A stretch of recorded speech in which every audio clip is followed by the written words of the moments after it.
All right, so where we're going to start this semester is talking about units of measurement.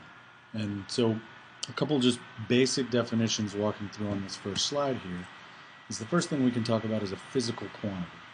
And so these are the variables that we'll care about. Often they're the things that we're going to end up solving for within a problem, right? So distance is an example of a physical quantity. Well, once I've decided what physical quantity I have, I can think about that quantity's dimensions. Distance has dimensions of length. So the dimensions is telling me sort of fundamentally about what am I keeping track of with that physical quantity. And then for each dimension, there are actually multiple units. So for length, again, if we've got short lengths, we might give a short length in inches or maybe feet or maybe even yards. Longer lengths we might give in miles. Or we've got a whole nother set of, hey, we can give short lengths in millimeters or centimeters and longer lengths in meters and kilometers.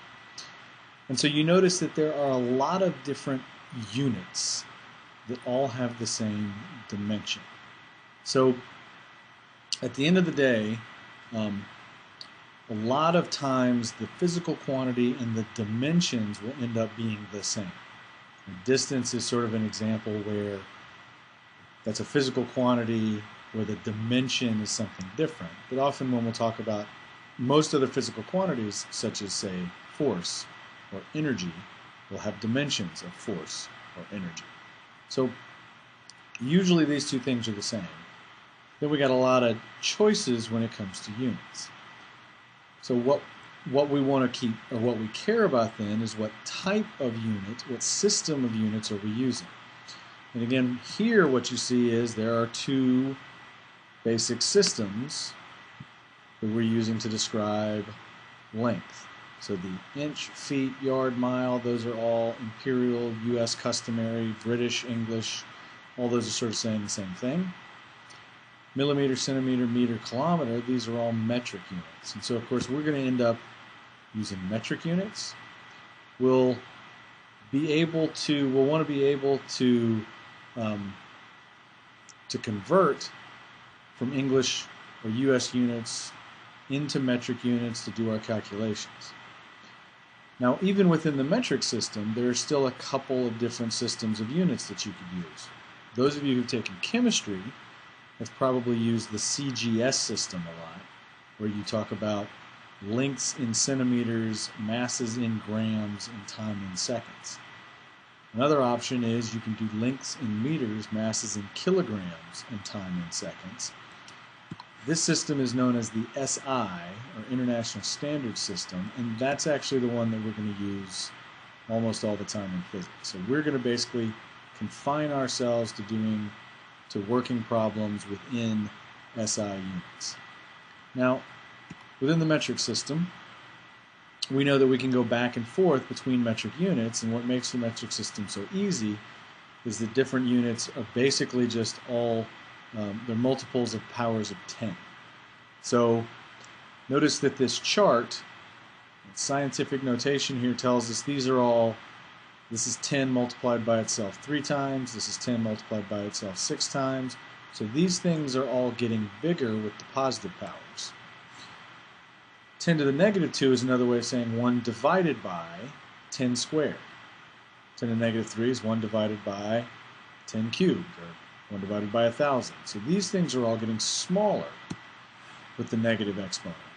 And so what I see is this table is sort of divided in half, where I've got larger than 1 units up here with positive exponents, smaller than 1 units down here with negative exponents. And so you might talk about a kilobyte is 1,000 bytes.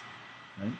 A megabyte is 1,000,000 bytes. A gigabyte is 1,000,000,000 bytes. A terabyte is 1,000,000,000,000 bytes. So these are all things that are getting bigger and bigger and bigger as you go up. These are all getting smaller and smaller and smaller. So you go from centa to milli, you go from 100th to 1,000,000th to 100 to 1,000th to 1,000,000th to 1,000,000,000th to 1,000,000,000,000th. So these things all get smaller as you go down. And so the way you want to read off this table is basically it's giving you an equivalent relation. So if I want to think about PM, so the first thing this is telling me is M is my base unit meter. The P in front is for the pico abbreviation, so this is 1 picometer, equals 1 times, and then I'm just going to pluck this out, so 1 times 10 to the minus 12 meters. Another way of saying this is that a picometer is 1 trillionth of a meter. Going the other way, well, here this capital W happens to be watt. It's a unit of power. And so here this says I've got 1 mega, a capital M abbreviation mega, 1 megawatt is equal to 1 times 10 to the positive 6 watts. So that means I need 1,000,000 watts to make 1 megawatt. So this is the way that we'll use this table to figure out equivalency relations within the metric system. Now we talked about our base unit system. We're going to use SI units. And so basically everything in the SI unit is based off 7 what are known as base units. So length, mass, time, MKS, meter, kilogram, second. And then the other 4 base units are temperature, electric current, amount of substance, and luminous intensity. Now, amount of substance we'll run into towards the end of the semester. You've probably already seen in chemistry classes dealing with the ideal gas law. Electric current we're going to save until second semester of the course. We'll deal with temperature later in the class, so later this semester.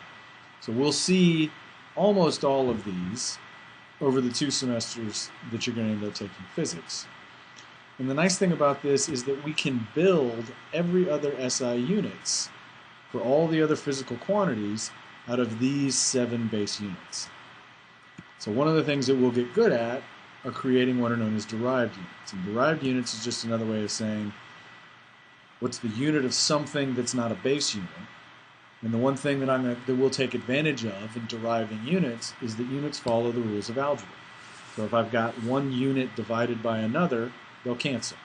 If I've got a unit times a unit that are the same thing, I'll have that unit squared.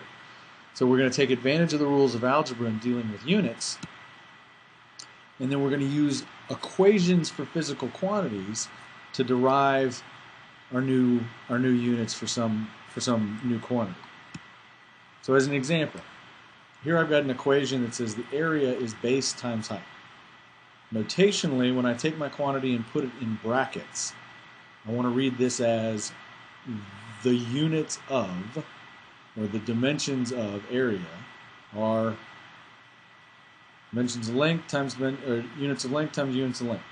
So here I've got area is length times length. Well, the SI unit for length is meters, so this means area is meter times meter. That's just meter squared. So the SI unit for area, meter squared. Similarly, same idea. I've got an equation that tells me that speed is just distance divided by time. So the units of speed are going to be the units of length divided by the units of time. Units of length, meters, units of time, seconds. So meters per second is my unit of speed. And so we'll get hopefully fairly comfortable fairly fast with figuring out what derived units we are, or we're dealing with, by using an equation to basically calculate out what our new unit is.